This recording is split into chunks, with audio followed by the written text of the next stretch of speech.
तो जो भूकंप रोधी घर बनाए या जापान की सरकारों ने जो अपने यहां भूकंप रोधी घर बनाए, उन घरों को बनाने के लिए डिजाइन कहां से मिला वो मैं आपको कहना चाहता हूं। जब मैं चीन के बारे में अध्ययन कर रहा था कि उनका जो सबसे बड़ा भूकंप 8.5 लाख लोगों की मृत्यु का, आपको सुनकर हैरानी होगी कि चाइनीज गवर्नमेंट ने और जापानीज गवर्नमेंट ने जो प्लान बनाया उसमें उन्होंने कहा कि ये पूरे घर बनाने की प्रेरणा महात्मा गांधी के घर से मिली। महात्मा गांधी का कौन सा घर? महात्मा गांधी के 3 घर हैं। एक घर उनका पोरबंदर, जहां पर उनका जन्म हुआ, आप में से शायद बहुत लोगों ने देखा होगा। दूसरा उनका जवानी का घर, जहां पर वो जवान हुए, पढ़ाई की, वो राजकोट में, धर्मेंद्र रोड है एक राजकोट में, आप में से शायद कई लोग गए होंगे, वहां पर उनका घर है। तीसरा घर महात्मा गांधी का साबरमती आश्रम, वो भी आप में से कई लोगों ने देखा। एक आखिरी घर और है महात्मा गांधी का, वो सेवाग्राम आश्रम नागपुर के पास। मैं भी सौभाग्य से वहीं रहता हूं इस समय। महात्मा गांधी के घर के नजदीक ही मेरी कुटिया है सेवाग्राम आश्रम में। सेवाग्राम आश्रम का घर जो महात्मा गांधी का बना हुआ है, उसे देखने के लिए मैं आप सबको निमंत्रण दे रहा हूं, स्टैंडिंग ऑफर। आप कभी भी वहां आइए, लगे तो कभी आपके लॉयंस क्लब की कोई कॉन्फ्रेंस वहां आयोजित करिए। मैं आपको वो घर दिखाना चाहता हूं। दुनिया के पता नहीं हजारों आर्किटेक्ट आए हैं वो घर देखने के लिए, और सबने उसको एक ही सर्टिफिकेट दिया है कि भूकंप से बचने के लिए इससे अच्छा डिजाइन नहीं हो सकता पूरी दुनिया। अच्छा, और एक मजे की बात मैं आपको यह बताना चाहता हूं कि वो घर जो गांधी जी ने डिजाइन किया वो खुद किया, किसी आर्किटेक्ट ने डिजाइन नहीं किया, महात्मा गांधी ने डिजाइन किया। और महात्मा गांधी ने उस घर का डिजाइन करते समय जो मन में कल्पना की थी उसका उन्होंने वर्णन अपनी एक पुस्तक में किया है। उसकी 2 लाइन मैं आपको सुनाना चाहता हूं। गांधी जी ने अपनी पुस्तक में लिखा है कि मैंने जब ये घर बनाने का फैसला किया तो उसमें 3 शर्त मैंने लगाई अपने ऊपर। पहली शर्त यह कि मेरा घर 500 रुपए में बनना चाहिए, 1 रुपया उससे ज्यादा नहीं लगना चाहिए। 501 रुपए लगा तो मैं कान खींचूंगा कार्यकर्ताओं के, 499 लगा तो मुझे खुशी होगी। पहली शर्त यह कि घर बनाने में कुल खर्चा 500 रुपए होना चाहिए। और यह बात कब की है? 1936 की। 1936 में गांधी जी का वो घर बनकर तैयार हुआ। तो पहली शर्त यह कि वो घर पूरा 500 रुपए में बनना चाहिए। दूसरी शर्त उस घर की ये कि उस घर को बनाने के लिए जितना भी रॉ मटेरियल चाहिए वो जहां घर बनता है उसके 20 किलोमीटर के दायरे में से ही आना चाहिए। उस गांव के 20 किलोमीटर के बाहर की कोई भी वस्तु घर में नहीं लगेगी। दूसरी शर्त यह उसकी। और तीसरी और आखिरी शर्त यह गांधी जी ने लगाई थी कि घर के अंदर मैं जहां भी बैठूं मुझे आसमान दिखाई देना चाहिए। मैं घर के अंदर किसी भी स्थान पर बैठूं मुझे सीधे आकाश का दर्शन होना चाहिए। अब ये 3 शर्तों के आधार पर गांधी जी ने देश के बहुत सारे आर्किटेक्ट्स को बुलाया कि अब आ जाओ और मेरे घर का डिजाइन बना दो। पहली शर्त कि 500 रुपए से ज्यादा खर्च नहीं होगा। दूसरी शर्त कि 20 किलोमीटर आगे का कोई सामान मेरे घर में नहीं लगेगा। और तीसरी और आखिरी शर्त कि मैं घर में कहीं भी बैठ जाऊं जाकर मुझे सीधा आकाश दिखना चाहिए। तो जितने भी आर्किटेक्ट आए सब फेल हो गए। सबने गांधी जी को कहा कि माफ करिए, हम आपके घर का डिजाइन नहीं कर सकते। फिर उसमें जर्मनी के कुछ आर्किटेक्ट आए जो गांधी जी को जानते थे और उनको मानते भी थे। उन्होंने भी बहुत प्रयास किया, वो भी फेल हो गए। फिर उसके बाद पता चला कि कुछ अमेरिकन आए, उन्होंने कहा हम कोशिश करते हैं, वो भी फेल हो गए। फिर सबको चिंता होने लगी कि ये घर बनेगा भी कि नहीं बनेगा। सबसे ज्यादा चिंता थी जमनालाल बजाज जी को, क्योंकि गांधी जी ने कहा था कि ये जो 500 रुपया लगेगा वो तुम देने वाले हो। तो जमनालाल बजाज जी ने कहा कि बापू आप 500 रुपए की बात करते हैं, मेरा ब्लैंक चेक आपके पास हमेशा पड़ा रहता, उसमें क्या तकलीफ है? आप जानते हैं बजाज जी का ब्लैंक चेक हमेशा गांधी जी के पास रहता था। वो जो रकम भर के उसको साइन कर देंगे वो उनके पास आ जाएगी। लेकिन गांधी जी ने कहा कि वो ब्लैंक चेक तो देश के लिए, मेरे लिए जो घर बनता वो 500 रुपए, तो ये तुम्हें देना है, इसकी व्यवस्था। तो जब सब आर्किटेक्ट फेल हो गए, परेशान हो गए, बजाज जी को बहुत तकलीफ हो गई। अब वो कहने लगे कि फिर बापू घर वर बनेगा नहीं बनेगा, एक झोंपड़ा बना लो यहां पर। तो गांधी जी ने कहा कि अच्छा ठीक है, मैं कोशिश करता हूं। तो उन्होंने अपने घर का डिजाइन तैयार किया और वो डिजाइन जो वो चाहते थे वो बन गया। आप कभी भी आइए उस घर को देखने के लिए, वो आज भी सुरक्षित है। उस घर में जितना भी रॉ मटेरियल लगाया गया है वो सब सेवाग्राम से 20 किलोमीटर दूर के गांव से लाया गया। दूसरा, उसमें कोई भी मटेरियल ऐसा नहीं लगा है जो 20 किलोमीटर से आगे जाकर लाना पड़ा हो, और उस घर को बनाने का कुल खर्चा 499 रुपए 50 पैसे ही आया है। 500 रुपए में भी 50 पैसा बच गया था। और तीसरी शर्त कि आप उस घर में अंदर कहीं भी जाकर बैठ जाइए, आपको सीधे आकाश का दर्शन होगा। तो अब आप पूछोगे वो घर कैसा है, उसी के लिए मैं इन्विटेशन कर रहा हूं आपको कि आप आइए सेवाग्राम आश्रम में, कभी आपकी कॉन्फ्रेंस करिए, उस घर का दर्शन करिए, और एक बार उस घर का दर्शन आप कर लें तो फिर उसका दर्शन दूसरों को कराइए, ये मैं चाहता हूं। और वो घर मैं मानता हूं कि सबसे ज्यादा वैज्ञानिक पद्धति से बनाया हुआ घर है। दुनिया में एक बहुत बड़ा आर्किटेक्ट हुआ जिसका नाम था इवान इलिच। उसने गांधी जी के घर के बारे में लिखा है कि मैंने दुनिया के 50 सैकड़ों हजारों कंस्ट्रक्शंस देखे हैं, ऐसा अद्भुत कंस्ट्रक्शन मैंने मेरे जीवन में देखा नहीं। दुनिया का उस जमाने का बेस्ट क्वालिटी आर्किटेक्ट जो माना जाने वाला आदमी, उसकी ये टिप्पणी है गांधी जी के घर के बारे में।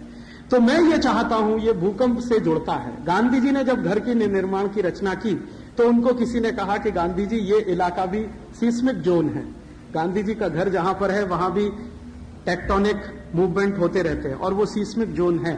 तो गांधी जी ने कहा कि मैं इसका ध्यान बराबर रखूंगा कि ये सीस्मिक जोन है, और उन्होंने घर का ऐसा डिजाइन तैयार किया है कि उस इलाके में बार बार भूकंप आए हैं। ऐसा नहीं है कि उस इलाके में भूकंप नहीं आए हैं। गांधी जी के घर को आज तक एक क्रैक भी नहीं आया, आज तक क्रैक नहीं आया। और वो घर बने हुए 1936 और आज 2000, तो आप सोचिए 64 इयर्स तो हो ही गए। उसमें एक पैसा का सीमेंट नहीं लगा, एक पैसे का सीमेंट नहीं लगा, कहीं पर लोहा नहीं है, आयरन नहीं है। जो घर में इस्तेमाल किया गया है मटेरियल, वो एक तो मड है, मिट्टी है, दूसरा कवेलू है, टाइल्स है मिट्टी के बने हुए, तीसरा बांस है, बंबू है। बस तीन ही चीजों का उसमें इस्तेमाल किया गया और वो तीन चीजों से उनका घर बना है। आज तक कभी उसमें क्रैक नहीं आया, आज तक कभी वो गिरा नहीं है। और उसकी जो लाइफ बताते हैं लोग कि इसकी टोटल लाइफ कितनी होने वाली है, तो मिनिमम लाइफ उसकी लोगों ने कैलकुलेट की है कि 150 इयर्स तो होने ही वाली है। माने उसमें करीब 64 इयर्स तो बीत गए हैं, लगभग 100 साल वो घर और रहने वाला। हम लोग वहां सिर्फ इतना ही करते हैं कि साल में एक बार उसको पुताई करते हैं, और वो भी गांधी जी नियम बनाकर गए थे उसके हिसाब से करते हैं। गांधी जी ने कहा था कि मेरे घर की पुताई किस चीज से होगी, गाय के गोबर से। तो वहां गाय पाली जाती है आश्रम में, उसका गोबर निकाला जाता है, उस गोबर को पानी के साथ मिलाया जाता है, साल में एक बार उसकी पुताई करते हैं, व्हाइट वॉशिंग करते हैं बस, और उसमें मेंटेनेंस में कुछ भी नहीं। तो आप कभी आएंगे तो देखेंगे। मैं ये चाहता हूं कि उस घर का जो डिजाइन है और उस घर को बनाने की जो टेक्निक है, वो टेक्निक हमारी उस पुस्तक में आए और पूरे कच्छ के इलाके के लोगों को बांटा जाए कि भाई देखो, आदर्श घर तुम्हारे लिए क्या हो सकता है, वो ये हो सकता है। और गांधी जी गुजरात के ही थे, गुजराती लोगों को ये और जल्दी समझ में आएगा कि हमारे ही किसी व्यक्ति का डिजाइन किया हुआ वो है। तो ये एक छोटी सी बात जो व्याख्यान के पहले मैं कहना चाहता था। एक छोटी सी दूसरी बात और, कि मैंने मेरे जीवन में ये सब जो शुरू किया, स्वदेशी का काम या आजादी बचाओ आंदोलन का काम, तो मैं मेरे जीवन में सबसे ज्यादा प्रभावित महात्मा गांधी से ही हुआ। वैसे तो बहुत लोगों ने मुझे प्रभावित किया, लेकिन सबसे ज्यादा प्रभावित महात्मा गांधी ने किया। महात्मा गांधी के जीवन की एक ही घटना ने मुझे सबसे ज्यादा प्रभावित किया। वो घटना सुना के मैं मेरा व्याख्यान शुरू करना चाहता हूं। वो घटना है महात्मा गांधी के साउथ अफ्रीका के प्रवास की। आप जानते हैं कि महात्मा गांधी 1894-95 के आसपास दक्षिणी अफ्रीका गए। पहले वकालत पूरी की, वकालत की पढ़ाई पूरी की, इंग्लैंड से वापस लौटे। वापस लौटने के बाद फिर दक्षिणी अफ्रीका गए। एक सिलसिले में कोई केस था, उस केस के सिलसिले में उन्हें साउथ अफ्रीका जाना पड़ा। तो वो गए जब साउथ अफ्रीका, तो वकील बैरिस्टर की हैसियत से गए। हुआ क्या, वो घटना मैं आपको सुनाना चाहता हूं जिसने मुझे मेरे जीवन में सबसे ज्यादा प्रभावित किया। गांधी जी पहुंचे, वहां एक कोई कंपनी थी, वो कंपनी को कोई केस हुआ था, वो भारत के ही कुछ लोगों की कंपनी थी। तो गांधी जी उनके वकील की हैसियत से वहां केस लड़ने वाले थे। तो गांधी जी जब वहां पहुंचे तो उसके पहले जो वकील महोदय थे जो केस लड़ रहे थे, पहले से ही एक लॉयर थे वहां पर, उनके साथ गांधी जी का परिचय हुआ। तो गांधी जी ने पूछा कि मुझे जो केस लड़ना है उसकी फाइल जरा दे दो। तो गांधी जी ने फाइल का अध्ययन किया। फिर उसने कहा कि अदालत कहां पर है, वहां लेकर जरा चलो। तो गांधी जी की पहली घटना है ये साउथ अफ्रीका की। वो अदालत में पहुंचे। आप जानते हैं कि खांटी गुजराती आदमी, और गुजरातियों में भी काठियावाड़ी, तो एकदम शुद्ध काठियावाड़ी आदमी। तो आप जानते हैं काठियावाड़ के लोग तो वो पगड़ी बांधते हैं ना, 5 मीटर लंबा कपड़े की वो पगड़ी बनाते हैं और एक विशेष स्टाइल में उसको बांधा जाता है। तो गांधी जी पगड़ी बांधकर अदालत में पहुंच गए। अब जज ने जब देखा कि पगड़ी बांधे हुए कोई व्यक्ति आके बैठ गया है, तो जज ने उनके ऊपर बहुत जबरदस्त व्यंग कसा और उन्होंने कहा कि आपको मालूम है कि अदालत के कानून के अनुसार यहां पगड़ी बांधकर आना मना है, अदालत के कानून के अनुसार। तो गांधी जी ने पूछा तो जज ने कहा कि आपको ये पगड़ी उतारनी पड़ेगी, तब आप यहां बैठ सकते हैं और बहस कर सकते हैं। तो गांधी जी ने पूछा कि आपको शायद मालूम नहीं है कि ये पगड़ी मेरे शान का प्रतीक है, ये मेरी इज्जत का प्रतीक है। मैं भारत में जिस स्थान से आया हूं वहां पगड़ी उतारी नहीं जाती। काठियावाड़ भारत का वो स्थान है जहां पगड़ी उतारना सबसे बड़ा अपमान माना जाता है और पगड़ी वही उतारता है जो किसी का गुलाम हो जाता है। मैं आपका गुलाम नहीं हुआ अभी तक, इसलिए मैं पगड़ी नहीं उतार सकता।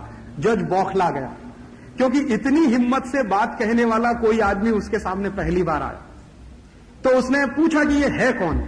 तो बताया गया कि केस के सिलसिले में ये एक लॉयर है जो भारत से आया है। तो उन्होंने कहा कि इसको तमीज सिखानी चाहिए। तो उनके जो बगल का लॉयर था, जो गांधी जी को लेके गया था, उसने खुसफुस करना शुरू किया और गांधी जी को समझाया कि भाई आप ये उतार दीजिए, नहीं तो बवाल हो जाएगा, कंटेम्प्ट हो जाएगा, जेल हो जाएगी, फलाना हो जाएगा, ढिमाग। गांधी जी ने कहा कि कुछ भी हो जाए, ये मेरे सम्मान का प्रतीक है। मैं पगड़ी मैंने अगर उतारी तो ये भारत की पगड़ी उतार दी, ये संदेश पूरी दुनिया में जाएगा, ये मैं नहीं कर सकता। तो उन्होंने कहा कि फिर कंटेम्प्ट हो जाएगा तो जेल जाना पड़ेगा। तो ठीक है, मैं तो तैयार हूं जेल जाने के लिए, आप उनसे कहो कि ऑर्डर करें और मुझे जेल में भेज। तो जज भी परेशान हो गए।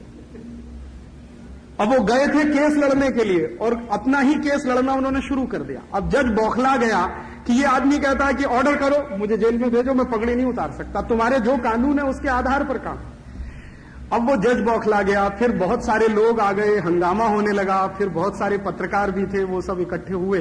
तो जज ने बात को समाप्त करते हुए कहा कि अच्छा ठीक है, आप ऐसा करिए कि अगर पगड़ी नहीं उतार सकते तो आप इस अदालत से बाहर चले जाइए। तो गांधी जी ने कहा कि मुझे यह मंजूर है कि मैं अदालत छोड़ के चला जाऊं। और गांधी जी छोड़ के निकल गए अदालत। फिर हुआ क्या कि गांधी जी ने जो पहला संकल्प किया साउथ अफ्रीका में, वो यही संकल्प था कि मैं अगली बार जब बहस करने आऊंगा इस अदालत में तो ये कानून बदला हुआ मिलना चाहिए मुझे, तब मैं बहस करने के लिए आऊंगा। मैं पगड़ी कभी नहीं उतारूंगा, पगड़ी पहनकर ही बहस करूंगा पूरी अदालत में। और आप जानते हैं कि गांधी जी ने वो अंग्रेजी कानून बदलवा दिया। अंग्रेजों को कानून बदलना पड़ा और महात्मा गांधी ने फिर जितने भी समय बहस की साउथ अफ्रीका में रहते हुए, पगड़ी पहनकर ही बहस की। इस एक घटना ने मुझे बहुत प्रभावित किया। घटना बहुत छोटी सी है, अगर गांधी जी चाहते तो समझौता कर सकते थे और वो समझौता करना बहुत आसान था, लेकिन गांधी जी ने उस पगड़ी को भारत के सम्मान का प्रतीक बना दिया वहां पर। और गांधी जी ने बाद में लिखा है अपनी पुस्तक में कि अगर मैंने वो समझौता किया होता तो बार बार मैंने समझौते किए होते और भारत की आजादी का लक्ष्य अधूरा रह गया होता। एक और ऐसी घटना हुई, वो सुनाने का लालच मेरे मन में आया क्योंकि महात्मा गांधी को हम श्रद्धांजलि अर्पित कर रहे हैं। एक दूसरी घटना और हुई जिससे मैं काफी प्रभावित हुआ महात्मा गांधी से। वो घटना हुई, वो भी साउथ अफ्रीका में हुई। घटना ऐसी हुई कि जब ये पगड़ी वाला कानून अंग्रेजों ने बदल दिया और पगड़ी पहनकर बहस करने पर पाबंदी हटा ली गई, और पाबंदी हटाने के बाद फिर जो सरदार लोग वहां रहते थे साउथ अफ्रीका में, उनको भी इजाजत मिली कि वो पगड़ी पहनकर बहस कर सकते हैं। तो गांधी जी के सामने एक दूसरी चुनौती थी, और वो चुनौती थी वो ये कि अचानक से प्रिटोरिया में एक कानून बना। प्रिटोरिया उस समय राजधानी था साउथ अफ्रीका की। तो कानून वो इस तरह का था कि जितने एशियन लोग रहते हैं साउथ अफ्रीका में, उनको सेकंड ग्रेड सिटीजन बनाया जाए, इसका एक कानून था। उनको फर्स्ट ग्रेड सिटीजनशिप नहीं मिल सकती, उनको सेकंड ग्रेड सिटीजन ही बना के रखना है। और उसके लिए कानून में यह तय किया गया कि आप जो भी एशिया से आए हैं उनको आने के तत्काल बाद रजिस्ट्रेशन कराना होगा अपना, और वो साउथ अफ्रीका के उन कॉलोनीज में नहीं रहेंगे जहां पर वहां के अंग्रेज रहते हैं, उनकी बस्तियां गांव के बाहर होंगी। जैसे हमारे देश में होता है ना, अभी भी गांव में आप जाइए तो फ्यूडलिज्म जहां पर है वहां पर जो SC STs होते हैं, हरिजन होते हैं, उनके घर गांव के बाहर होते हैं, वैसा ही कुछ कानून वहां बनाने की बात चली कि जो एशियन सिटीजन्स हैं, जो एशिया से आने वाले लोग हैं, उनको साउथ अफ्रीका के लोगों के साथ नहीं रहना है, उनकी बस्तियां गांव के बाहर होंगी और उनको सेकंड ग्रेड सिटीजन बन के ही रहना, और आने पर उन्हें रजिस्ट्रेशन कराना पड़ेगा। उनके घर में कोई बच्चा पैदा होता है तो उसके बारे में सूचना सरकार को देनी पड़ेगी, शादी करनी है तो उसके बारे में सूचना सरकार को देनी पड़ेगी, वगैरह वगैरह इस तरह के। और जो वहां के उद्योग धंधे हैं उनमें उनकी इक्विटी पार्टिसिपेशन नहीं हो सकेगा। माने हमेशा आप वहां नौकर बनकर रहेंगे, आप किसी इंडस्ट्री को ओन नहीं कर पाएंगे, कोई बिजनेस आप नहीं चला पाएंगे। ऐसा एक कानून बनाने की तैयारी अफ्रीका में अंग्रेजों की सरकार ने की। महात्मा गांधी ने उसको चुनौती के रूप में लिया और उन्होंने कहा कि यह कानून मैं बनने नहीं दूंगा, किसी भी कीमत पर बनने नहीं दूंगा। अब जब वो कानून नहीं बनने दूंगा ये संकल्प कर लिया तो महात्मा गांधी ने एक अभियान शुरू किया। अभियान क्या शुरू किया? गांव-गांव जाना, जो एशिया के रहने वाले लोग हैं उनको मोबिलाइज करना, ब्रिटेन की सरकार के खिलाफ उनको खड़ा करना और इस कानून को रुकवाना। तो वहां पर जो मुसलमान समुदाय के लोग थे उनमें जाकर उन्होंने कहना शुरू किया, हिंदू समाज के लोग थे उनको समझाना शुरू किया। गांधी जी के समझाने का नतीजा ये निकला कि 2-3 महीनों के अंदर एक बहुत बड़ा पब्लिक ओपिनियन उस कानून के विरुद्ध बन गया। गांधी जी ने फिर एक रैली आयोजित की और उस रैली में करीब 10,000 लोग आए, स्त्री पुरुष बच्चे, उसमें हिंदू भी, मुसलमान भी, पारसी लोग भी कुछ वहां पर थे, वो भी सब इकट्ठे हुए। और उन सबके सामने गांधी जी ने कहा कि हम सबको संकल्प करना है कि ये कानून हम नहीं बनने देंगे, भले ही हमें इसके लिए जेल में जाना पड़े, भले ही इसके लिए मार खानी पड़े, भले ही इसके लिए मर जाना पड़े, ये अपमानजनक कानून तो हम नहीं बनने देंगे। उस सभा में प्रस्ताव पारित हुआ, सभा ने महात्मा गांधी को अपना नेता मान लिया और महात्मा गांधी को अधिकृत किया गया कि वो ब्रिटेन की सरकार से इस पर बात करें। तो ब्रिटेन की सरकार से बात करने के लिए बाद में महात्मा गांधी साउथ अफ्रीका छोड़कर लंदन आए। लंदन में करीब 20-21 दिन रहे और वहां भी उन्होंने एक ही काम किया कि लंदन में रहने वाले जो भारतीय लोग थे उनको मोबिलाइज किया। और उनका मोबिलाइजेशन जब बहुत बड़े पैमाने पर हुआ तो महात्मा गांधी ने एक ड्राफ्ट बनाया और वो ड्राफ्ट ब्रिटेन के राजा को सामने उन्होंने पेश कराया, जिसमें उन्होंने कहा कि ये कानून एकदम गलत है, अन्यायपूर्ण है, जन भावना के विरुद्ध है, मानवीयता के खिलाफ है, ये कानून नहीं बनना चाहिए। ब्रिटेन के राजा ने पहले तो गांधी जी की उपेक्षा की, बाद में ब्रिटेन के राजा को किसी ने कहा कि ये आदमी बहुत टेढ़ा है, अगर आपने इसकी बात को नहीं माना तो ये यहीं सत्याग्रह करने बैठ जाएगा लंदन, और इसको मरने से